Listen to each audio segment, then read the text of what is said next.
Welcome back to the Pastas Podcast. And Happy New Year. I'm Natalie. I'm Bridget. And I'm Macy. We're glad to be back recording podcast after winter break. Today, we're going to look at some natural disasters in American history and some more recent ones too. The three of us got really into environmental history last semester and wanted to bring you a little taste of a few very interesting environmental moments in American history. So let's go ahead and jump right in. So we're going to start things off in 1871 in the windy city of Chicago. So the wind's certainly going to be a key factor in the events we're about to talk about. So leading up to the night of October 8th, Chicago actually experienced quite a prolonged period without rain. And if you know anything about Chicago history, you know that the event we're about to talk about, that's not good. So the Great Chicago Fire began on October 8th, and it's going to start in the west side of the city. So what was the start of the fire, the origin? So the short answer is we aren't quite sure, but there's actually some interesting folk tales about the origin. Because the fire originated from the O'Leary family barn, theories have included things like milk thieves, drunken neighbors, the O'Leary cow, and even spontaneous combustion. While all of these are quite interesting, we unfortunately don't really know the truth behind the origin of the fire. Those are definitely some interesting theories. Personally, I'm going to go with spontaneous combustion. I think I'm going to go with the cow. That seems That's realistic, a good one, yes. You know? So how did this event earn its name as the Great Chicago Fire? This is a great question, Natalie. So obviously the fire didn't just stay at the O'Leary family barn. It spread all over the city the next 2 days. It wouldn't be put out till October 10th. It spread pretty quickly and ended up destroying about a third of the city. Nice. So yes, a very large fire. Buildings and structures weren't the only thing affected by the blaze. About 300 people lost their lives and another 100,000 lost their homes. I'm guessing that a large reconstruction effort had to be made after the fire. Yeah, so the scale of the reconstruction was large because of how vast the fire was. The city actually rebuilt pretty quickly, and only 9 years after the fire, the population had reached 500,000 compared to the pre-fire population of 330,000. So cooling things off just a little bit with a different natural disaster event, the Great Blizzard of 1888. So this blizzard hit the east coast of America and plunged cities and towns into feet of snow. Well, snow in the wintertime is, magical. I completely agree, Bridget, except this was taking place in March. Wow. Oh, that's pretty interesting. Yeah, so this is certainly abnormal. Many areas across the East Coast were impacted, with several places getting upwards of 50 feet snow drifts. New York was certainly the most affected state along the East Coast. So how did people get around in snow like this? Yeah, this becomes a really serious part of this event. The snow itself is certainly a major part of the blizzard, but the impact of snow on railroads, telegraph lines, and emergency services was intense. New York railroads were shut down for days. Yeah, and there's no subway yet, right? So, all the transportation would have to be above ground. Exactly. This is actually what happened. It brought about the idea for an underground subway or railroad system. If this ever happened again, New York wanted to be prepared that this wasn't going to cause as much destruction and damage. The same thing happened as well with the telegraph lines. They moved those underground as a result as well. So what about emergency services?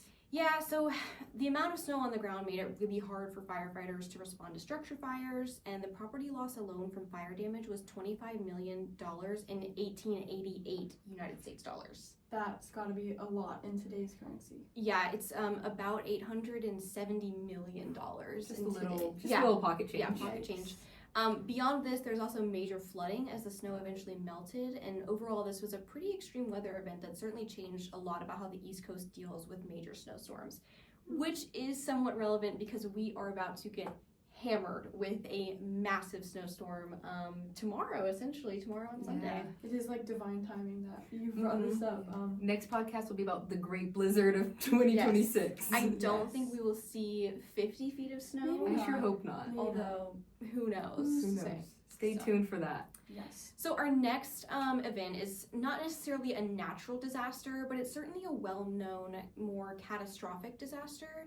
This is, of course, the 1911 Triangle Shirtwaist Factory Fire. For most people, this will be recognized as one of the pivotal events that sparked stricter labor safety standards and laws in the era where there really were no workplace safety laws. I would love if you could start by defining what a shirtwaist is. Yeah, this is a great place to start. So the Triangle Shirtwaist Factory is a textile factory that was operating in Greenwich Village in Manhattan. The factory was owned by and operated by the Triangle Shirtwaist Company, and a shirtwaist is essentially just a woman's blouse. Okay, so basically it's part of like the textile industry. Yeah, so at the time this was happening in history, a lot of factory workers were immigrants, and many of them were women. Factories would have these young women working 9 hours a day on the weekdays and then 7-hour days on the weekends. The conditions were pretty horrible, and many of these girls were paid next to nothing, as well as experienced exploitation because of their limited education and language differences. So back to the fire. It wasn't natural per se, but how did it start? Great question. So as the workday was coming to an end, the fire started underneath a scrap bin on the 8th floor. It said that a cigarette was most likely the cause of the fire, and shortly afterwards, the upper floors were warned that there was a fire, and even though there were exits, many of them were locked. Locked, that seems pretty counterintuitive to me. Yeah, you'd be right. So the doors were actually kept locked during the day to keep the workers from taking unsanctioned breaks. So if they weren't able to take the exits, how did they get out? Well, a lot of them didn't, unfortunately. Some of them took the elevators while they still worked, which, side note, I didn't actually know that elevators existed at this point in history. Yeah, I can't say I did either. 1911, I mean... It seems early, but you know, good for them. I guess, but I was like, oh, they have elevators. Back to the main story. So some did take the elevators and others climbed upwards towards the roof, but the main exit to the street was already blocked by the flames. There was one fire escape that 20 workers managed to make it out onto, but under the weight and the heat from the fire, it collapsed to the street below, killing everyone. That's pretty tragic. How many people died overall from this fire? So overall, the death toll was 146 people, which Wow. is pretty staggering. Yeah. Some people jumped to their deaths, some were burned, and others died from smoke inhalation. The youngest victims were just 14, and these were young girls that were working in the factory. How did labor safety standards change as a result of this? Yeah, this is one of the major legacies from the Triangle Shirtwaist Factory fire. In the wake of the devastation, New York passed some robust labor standards and introduced fire extinguishers, fire alarms, sprinkler systems, and most notably, limited how many hours women and girls could work in a week. Despite the tragedy, there were some serious reforms that marked a new age of worker safety in America as a result of this event. That's really interesting. And our next topic also has more to do with the consequences of man's decision than natural causes. I'm hesitant to call this a funny story, but it's definitely an intriguing one. Okay, I'm excited to see where this is going. Okay, so I'm going to put us in place. January 15th, 1919, we're a little afternoon in Boston. This huge tanker holding molasses burst. This sends a 50-foot wave of molasses moving at 35 miles per hour through the north end of the city. Okay, I have to say, I've had some time to think about this since we first started investigating. By no means am I a conspiracy theorist. I don't see how this is possible, to be completely frank.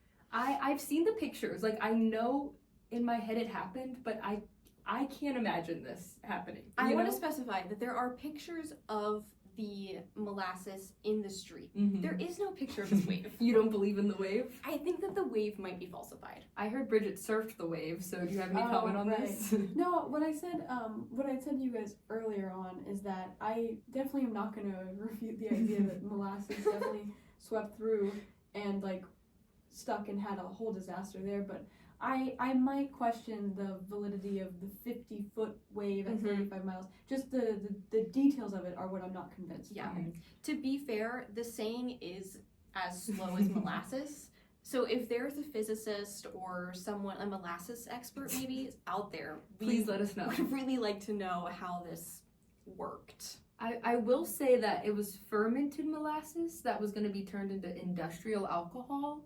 So I believe it was a little thinner than like the molasses that we're thinking of, but I think it was still pretty thick. We're going to test it out on the drill field next week. Everyone's invited. I won't be there. We will find out if this is possible. Yeah. Okay, so I will say I don't think we can imagine a tsunami of molasses like it's saying, but what were the effects of this event? Okay, so this did create quite the cleanup for the city. 21 people died as a result of this, most of whom from suffocation. And 150 were left injured. The molasses hardened after it initially burst from the tank, which made the cleanup difficult. And another little funny side note, people for years after, and some people today, which I don't know if I believe them like the wave, claim to still smell the molasses in the streets. I'm starting to think this is just Boston's story that they just have made up to make themselves known, which is they should pick something else. There's so much history there. regardless of if it's real or not. It is real. It is real, I'd like to say. This is a great example of how human interaction with the environment has major consequences, which, I mean, some can be positive, but in this case, it's quite sticky. I see what you did there. I was also thinking the same thing. Often natural disasters or phenomenon aren't entirely independent of mankind's own actions, and I think that actually leads us to Bridget's topic next, so please take it away. Thank you for that smooth transition. Thank you, I tried very hard. One of the more well-known natural disasters in American history is the Dust Bowl, which occurred during the 1930s. I think this event is also on the more abnormal side. Yeah, it's not really like a volcanic eruption or a tornado, it's like kind of its own unique event. And the Dust Bowl has a lot of human influence too, right? Absolutely. So let me back up and give some context. The Dust Bowl took place in the Great Plains region of the United States. Before World War I, this land was used primarily to raise livestock, but during the war it was repurposed to mostly grow crops like wheat. Also in the 1920s, crop prices fell, so farmers had to use more land to grow more crops to earn the same amount of money as before. Does that make sense? And this led to using poorer land. This also falls into context with a larger type of American society or ideas at the time and other stuff going on. The war probably created a higher demand for growing food, which led to that shift, and then the Roaring '20s led to lower prices. Yeah. But besides just using the land to farm, poor farming practices were largely to blame for what would happen in the 30s. The practices were built on misinformation and wrong assumptions about the region, actually.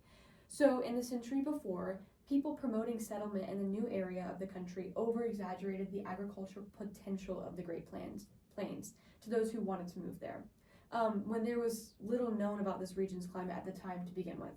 So people came to the Great Plains using farming techniques from the more humid eastern United States, which was not suitable for this region. And by the 1930s, there was widespread soil erosion and nutrient leaching in this region. Is this the only thing that caused the Dust Bowl? Good question, Macy. And I'll shift and talk about the other major contributor. With all this stuff culminating by this point, by the time the 30s come around, the Great Plains also experienced some unfortunate periods of drought. There were 4 main periods, but basically it lasted throughout the whole decade. That's pretty poor timing. Yeah, and because of what we just talked about earlier, the topsoil was exposed and unanchored, which allowed it to easily be carried off by winds. So this is how we get to see those big clouds of dirt that people have photographed at the time. Yeah, exactly. The dirt is kicked up into these massive dust storms, and some even traveled as far as the East Coast. Crazy. So what happened to the people like living in the area during this time? Yeah, thousands of families there chose to move away from their homes. Many went to California. But America in general was suffering during this time. The Great Depression was in full swing. So work was hard to find for those who moved. And obviously the Dust Bowl affected crop growth, which further contributed to Great Depression struggles. So how is this all resolved? First, federal aid starts in 1932, but really takes effect in 1933 once President Roosevelt is inaugurated. They planted swaths of trees nicknamed shelter belts that broke up the wind, and they restored native grasses to help anchor the soil. And aside from that, they gave financial support to families in the Dust Bowl region. Things also got better when the region started getting normal amounts of rainfall in 1941, and by the 1940s, the area mostly recovered.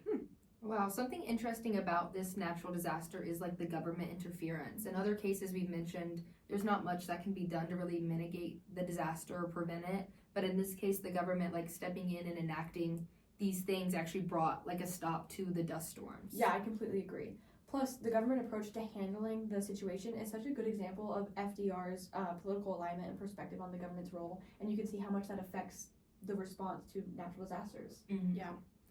So moving on to a different kind of natural disaster, and actually the first one we were all alive for, Bridget by just a few days, but she managed to get in there. So Hurricane Katrina made landfall in late August of 2005. It made landfall in Louisiana as a Category 3 storm. Some storm surges from the Katrina reached as high as 28 feet and winds reaching 125 miles per hour.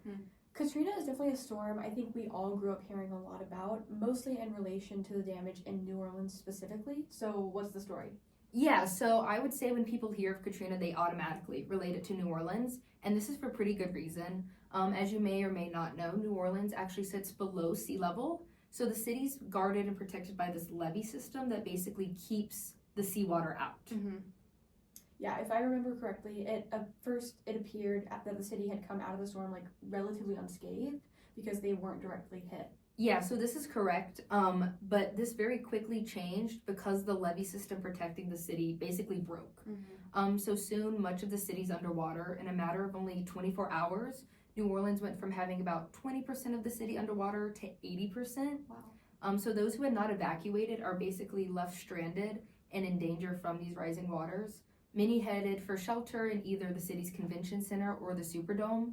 And the Superdome itself faced flooding and much of the roof was destroyed by the storm. Food and water shortages become a real issue for those still in the city. Hundreds of thousands of people are basically bussed out of the city to other areas not as affected by the storm. The National Guard is deployed to distribute food, water, and other supplies. The death toll from Katrina in total was about 1,800, and 1,400 of those were New Orleans residents. Yeah, I don't know. I know that we've seen it. There's a very good documentary that was just released, I think, this summer, because it was the 20th? Yeah, it was 20th. I was like, is it 2024? We're history majors, math isn't yeah. great. But there was a really great documentary released by Nat Geo on the effects that Hurricane Katrina had in New Orleans specifically, and then some other surrounding parts of Louisiana that were, impacted as well. I think that this documentary did a fabulous job of covering some of the political side of the event. Everything's inherently political. There's politics and everything, but it's kind of interesting to see how events like these it's just weather, like it's it's a natural disaster. It's not targeting anyone. It's just, it happens, but they're so quickly politicized and brought into like this kind of public eye. Do you guys have anything to say on that? We were talking earlier about how, because of the conditions created by the storm, people needed food, they needed water. So they, went to stores looking for this. And then a lot of the media then perpetrated these victims of this disaster as like villains by looting. We talked about how a lot of this had to do with like racial undertones. Yeah. New Orleans is has a large minority population. Right. And yeah, it's very interesting to look at how such a devastating event was almost turned against the victims who suffered, extraordinarily from what had happened. Yeah. There's, the whole thing that happened with the Superdome as well. Especially like, unless you live through a natural disaster like this, like it's an experience that you really can't like replicate for any means. So having these people that are in this area confined, without food, without accurate resources, water, and then being told that they can't leave. I think also the presence of the National Guard, of course, was needed for like relief efforts and to like help, like staff. Someone had to staff the Superdome, and of course that was their position. But I've seen examples and stories on specifically this documentary that were just like, it was a very tense time. Yeah. And I think that the kind of tension between the government and the people of New Orleans was certainly, that's a legacy of this for sure. Yeah, I completely agree. When I was doing my research for this episode, it was interesting to me to see just how much this storm is still affecting the city in a way. So population levels are still 20% lower in 2020. So this is a few years ago, but still pretty recent, than they were 5 years previous to the storm in 2000. A lot of the people who left because of the storm and lost everything never came back. And yeah, like a lot of these issues we talked about aren't just, a week-long natural disaster. For a lot of the time, they have consequences for years to come. Yeah, another part of the documentary that I thought was absolutely fascinating and more like environmental was this idea of like deforestation. Do you want to kind of touch on what they said about that? I think you watched the second documentary, which talks more about it, so I think you know more. Yeah, I'm happy to share, but essentially there's a lot of, naturally New Orleans has a lot of swampland, marshland, and trees that exist in these areas, and those should, in theory, act as a natural barrier to flooding, and through deforestation efforts by mainly oil companies in the area, a lot of those wetlands and trees were destroyed. I found this part of the documentary pretty fascinating because the locals were this was what they were really upset about, is like this initial, like, we had protection from this, like we had it covered. The environment was naturally like helping us to avoid this. But then, of course, oil money and big companies coming in and exploiting natural land, but also in turn harming citizens of these lands when stuff like this happens. So I thought that was interesting. Highly recommend you check out the documentary. In a similar vein, the next topic that we're going to move into, I would certainly classify as the next natural disaster to be maybe one of the most controversial of recent times. Natural disasters have been politicized. It's certainly not new. We've seen that with Hurricane Katrina. But this one certainly stands out as we're still dealing with the effects today, and this is, of course, Hurricane Helene. Yeah, now this one is a bit more personal, I guess, to the three of us, as we all live in Appalachia, the area most affected by Helene, and saw much of the devastation firsthand. As I mentioned earlier, we were all alive during Katrina, but obviously very young. But Helene is probably the storm that affected us most because of where we live. Yeah, so in September of 2024, Helene first made landfall in Florida as a Category 4 hurricane. As the storm continued to move up the east side of the country, it was downgraded to a tropical storm after losing intensity. So it wasn't a hurricane by the time it reached Appalachia. Correct, but what you might be thinking about it not being as intense isn't necessarily true. The unique thing about Helene is that it stalled over eastern Tennessee, western North Carolina, and southwest Virginia, dumping tons of rain onto these states, which is where things get really bad. I think we all heard growing up in Appalachia this idea that the mountains break up extreme weather, which is why we don't really see damage from hurricanes or tornadoes as much. So what was different here? So part of why Helene was so deadly was because of this belief that these areas just aren't impacted by weather like this. While Florida and Georgia issued states of emergency and are warning citizens about the hurricane, doing what they normally do because they are primarily impacted by events like this. They're used to it. These things weren't necessarily happening at the same scale in Appalachia because we really don't get weather like this. And for most of the duration of the storm, it just looked like a lot of rain. The flooding came on pretty quickly, and a lot of communities were left with very little heads up and time to evacuate. Yeah, I know that Asheville, North Carolina was impacted heavily, for example. Correct. So Asheville and the surrounding communities in western North Carolina faced the brunt of the intense rainfall and flooding. This is what was truly deadly to these communities, the flooding. There are some major rivers that flow through these areas, the French Broad being one. The French Broad flows through Asheville and has several offshoots and tributaries like the Shenandoah River. Because of the heavy rainfall that Helene brought on, these rivers crested and flooded at record high levels. Yeah, I guess you really couldn't understand how bad the flooding was until pictures started coming out, and it's truly hard to comprehend how extensive this damage was on a region that really didn't see effects from hurricanes historically. This was really jarring from an onlooker perspective, especially since there was a day or two after the storm that we really couldn't see or hear anything from inside the area because there was no power or cell service. Asheville faced a lot of damage from the flooding and as a result was left without power and cell service for a pretty extended period of time. Landslides caused highways to collapse and the city didn't have safe drinking water for 53 days after Helene, and many people were without homes as well.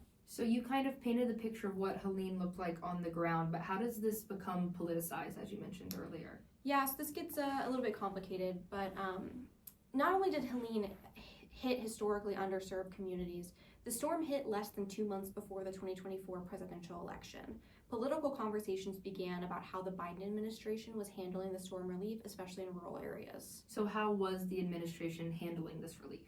Well, if you ask me, pretty standardly. But let me explain how these things typically work and where people have issues. The federal response to Hurricane Helene was fast, it was a normal response to a hurricane. Many agencies were tasked with relief efforts, cleanup, and aid distribution.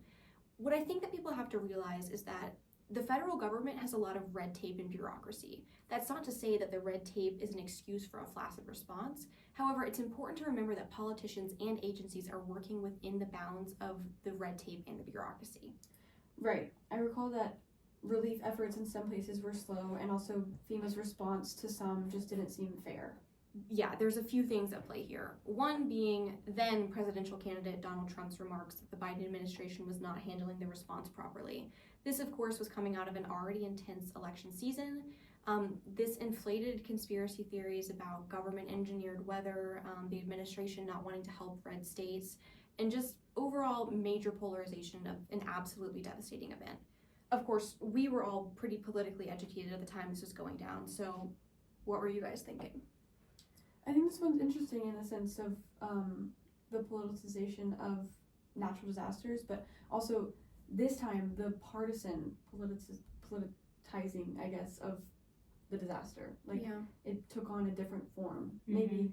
Maybe just more so than before, but definitely was there. Yeah, we were talking earlier, and I find it interesting that it was politicized in this way of like red versus blue instead of like the actual political issues that fed into the disaster, like infrastructure in Appalachia not being, properly updated, and like these underserved communities are suffering from these political decisions of decades ago of like, oh, Appalachia is just like a poor community and not helping these communities, which in turn led to this infrastructure, which is almost a century old, most of it from New Deal programs, to not be able to hold up with, whether we're seeing it worse with climate change. Yeah, and on that note, I mean, climate change plays a massive part in these recent disasters.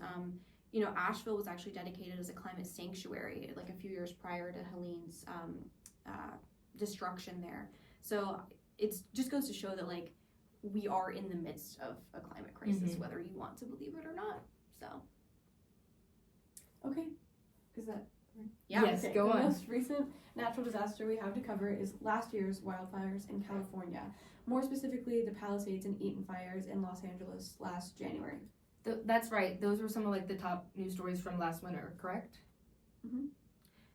Yeah, so it's not uncommon for California to experience wildfires in the summer, but these January fires were definitely a surprise. So were they two separate fires, or did they connect or overlap? They were two fires in two different areas, although they were only 30-ish miles apart. They never connected, though. What's interesting is that they both started the same day, January 7th. Wow, that's interesting. What caused these fires? The LA area was hit with a windstorm at that time, which helped fuel both fires. The Palisades fire was believed to have been sparked by embers from an earlier, smaller fire called Lockman, and for Eaton, faulty power lines sparked a fire that rapidly got out of control because of the wind.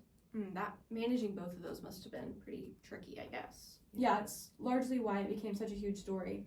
The city and county's firefighting resources were spread thin, and at one point, firefighters battling the Palisades fire reported running out of water.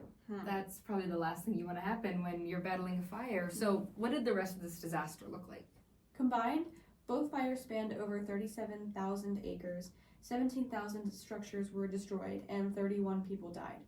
They were considered contained, at least mostly, by January 13th, but the impact on residents and businesses lasted way beyond that.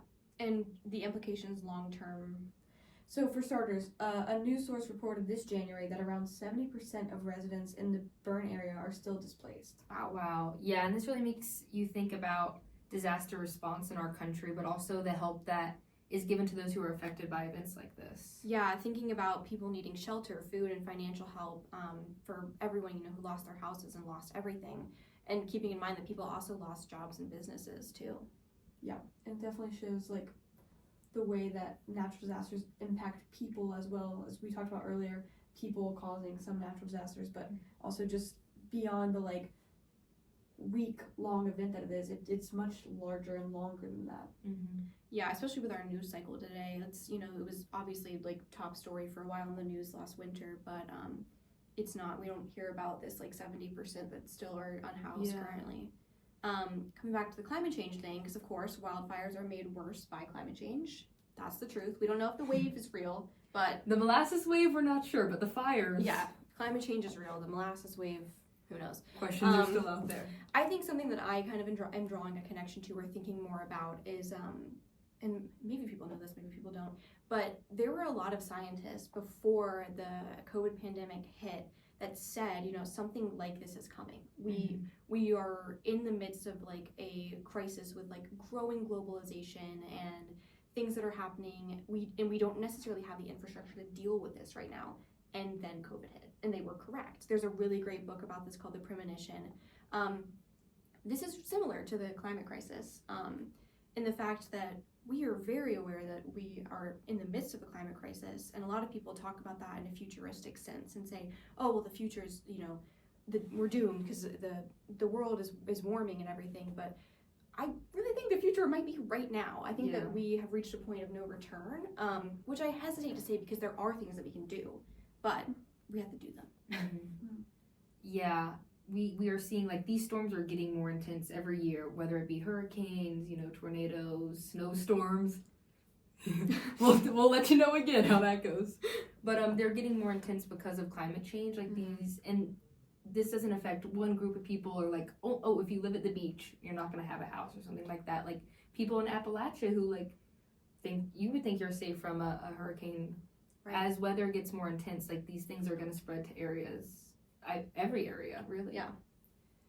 Well, unfortunately, I can't think of a more positive note to end this on, so we are just gonna cut it there with, doom and despair.